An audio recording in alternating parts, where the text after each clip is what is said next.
আসসালামু আলাইকুম রহমতুল্লাহ। আশুরা রোজা রাখার নিয়ত, এটা কিন্তু আমাদের গুরুত্বপূর্ণ একটা বিষয়। এটা জানাটা খুব বেশি প্রয়োজন। নিয়ত মূলত অন্তরের ইচ্ছা। নিয়ত করতেই হবে। এটা মনে মনে হোক, মুখে মুখে হোক বা অন্য সময়ে যেভাবেই হোক। আপনি আশুরার রোজার বিষয়ে রাসূল সাল্লাল্লাহু আলাইহি ওয়াসাল্লাম বলেছেন, আইয়ুকাফিরা সানাতান আল্লাতী ক্বাবলাহু ওয়াল্লাতী বা'দা, যে রাসূল সাল্লাল্লাহু আলাইহি ওয়াসাল্লাম বলেছেন, আমি আশাবাদী আল্লাহর কাছে যে ১ বছরের আগের পরের গুনাহ আল্লাহ পাক মাফ করে দিবেন। সহিহ মুসলিম শরীফে হাদিস শরীফে রয়েছে। আপনাকে আশুরার রোজা রাখার নিয়ত আপনাকে করতে হবে।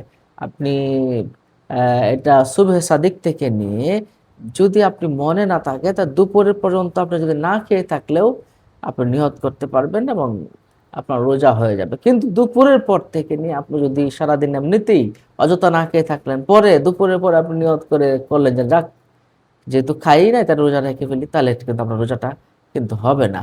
সাহারি খাওয়া সুন্নত, সাহারির সময়ই নিয়ত করাটা হচ্ছে সবচেয়ে মুস্তাহাব। এরপরে আপনার নিয়ত কিভাবে করবেন? যে আল্লাহ আমি আশুরার রোজার নিয়ত করলাম। বাস হয়ে গেল। আশুরা সুন্নত, রোজা রাখার নিয়ত করলাম।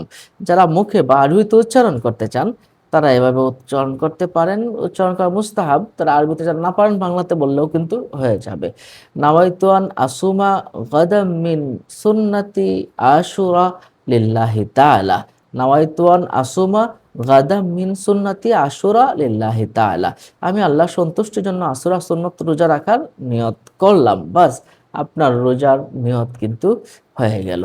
তাহলে এই সুন্নত রোজা, এই রোজাটা পূর্ববর্তী জামানার নবীদের উপর এটা ফরজ ছিল।